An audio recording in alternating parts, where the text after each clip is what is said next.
The start of the video has underwater video footage of the actual coralized Egyptian chariot wheels, which was made to fit a bit bigger video so view can be a bit pixelated up until the 3rd minute. At the end of this video, the Moses crossing is fact and no longer debate of mythical fiction. In the spring of 2000, a robotic camera was lowered into these waters for the first time.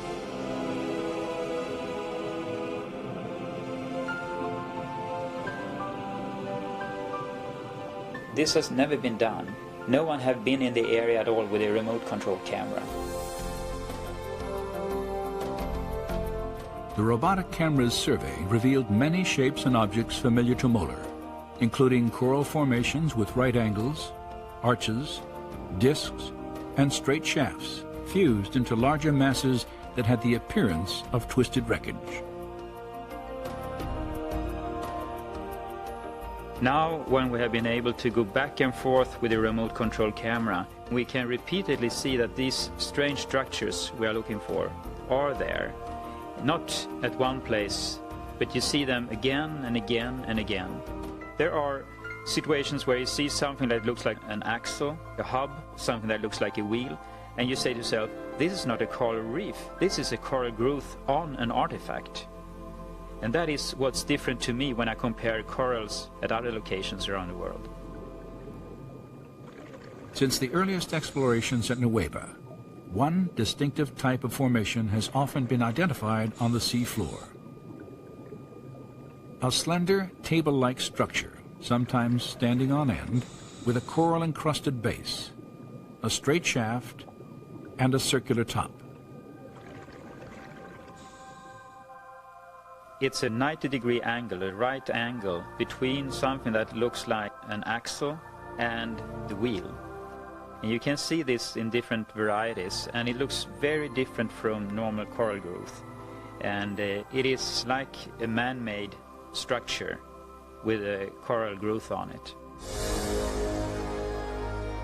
In the midst of them, Pan Tien photographed this circular object attached to what appears to have been a broken axle or hub. This discovery was significant for 2 reasons. Pan Tien had documented the coral-encrusted form of a wheel with dimensions similar to ancient Egyptian artifacts, directly across from the proposed Nueva crossing site. Her find also provided independent confirmation of earlier evidence establishing wheel-like formations on both coasts of the Red Sea, in accordance with descriptions in the biblical record. And the Lord looked down on the Egyptian army, and he made the wheels of their chariots come off.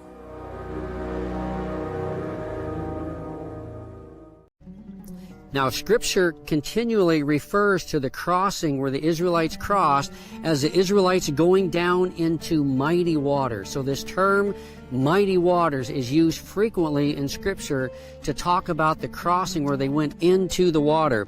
Let's look at a couple of these passages which are staggering.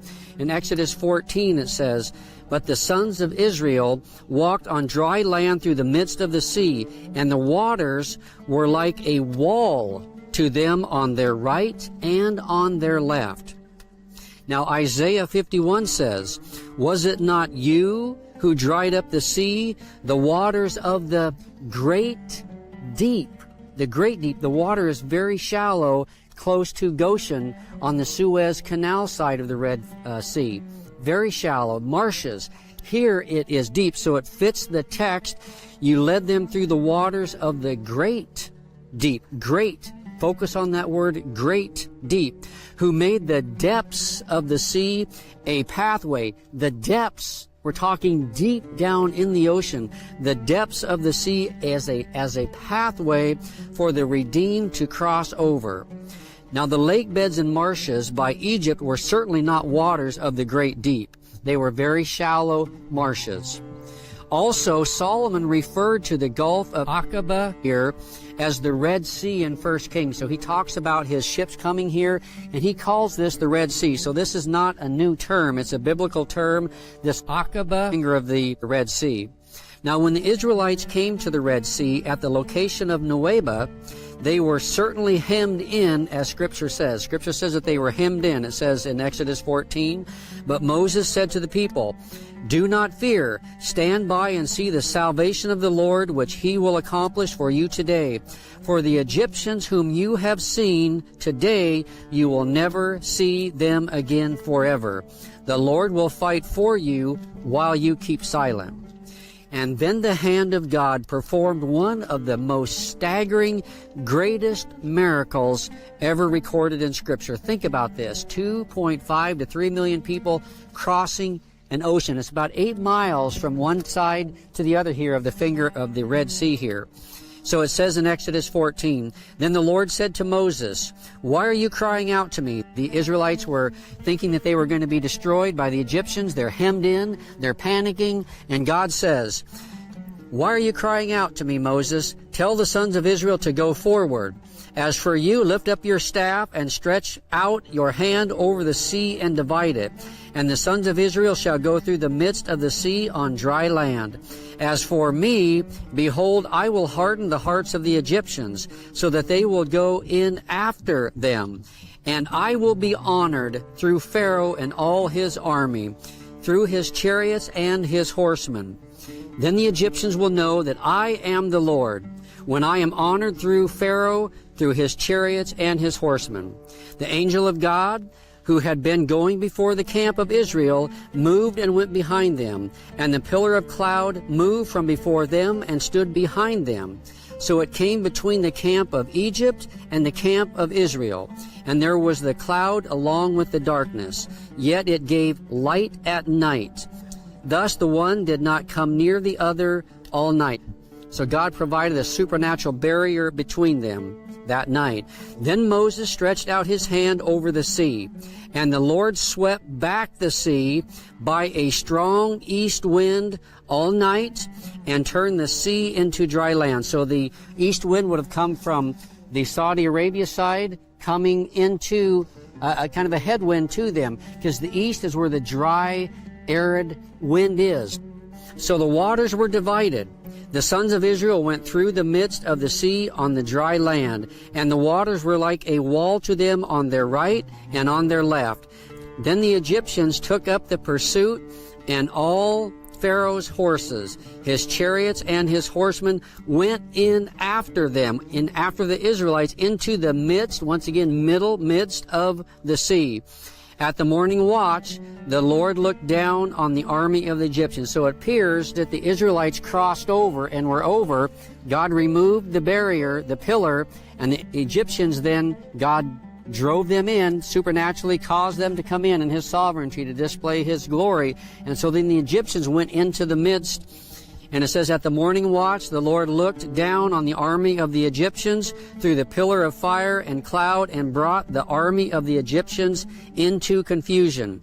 He caused their chariot wheels to swerve, and he made them drive with difficulty. So the Egyptians said, "Let us flee from Israel, for the Lord is fighting for them against us," they were saying.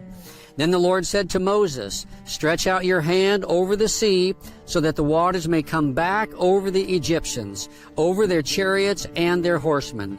So Moses stretched out his hand over the sea, and the sea returned to its normal state at daybreak, while the Egyptians were fleeing right into it. Then the Lord overthrew the Egyptians in the midst of the sea. The waters returned and covered the chariots and the horsemen, even Pharaoh's entire army that has gone into the sea after them. Not one of them remained. And once again, you can see in this video these chariot wheels and the remains of what God did and how he caused confusion to the Egyptians as they were in the midst of the sea. But the sons of Israel, it says once again, walked on dry land through the midst of the sea, and the waters were like a wall to them. It repeats this over, on their right hand and on their left. Thus the Lord saved Israel that day from the hand of the Egyptians, and Israel saw the Egyptians dead on the seashore. When Israel saw the great power which the Lord had used against the Egyptians, the people feared the Lord, and they believed in the Lord and in his servant Moses. So they had witnessed this astounding miracle, and they are just in a state of fear, a state of awe, a state of reverent fear before God.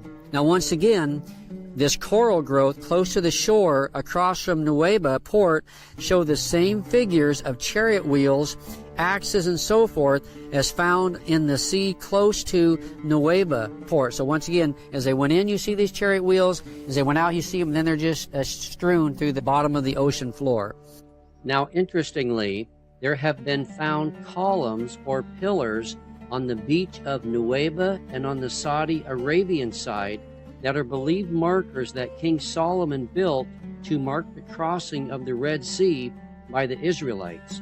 The pillar on the Nueva side has been found and erected, but the pillar on the Saudi Arabian side has been removed by the government and a marker has been placed there. However, Ron Wyatt, who did much investigation about this area, found and documented the pillar on the Saudi Arabian side in the 80s.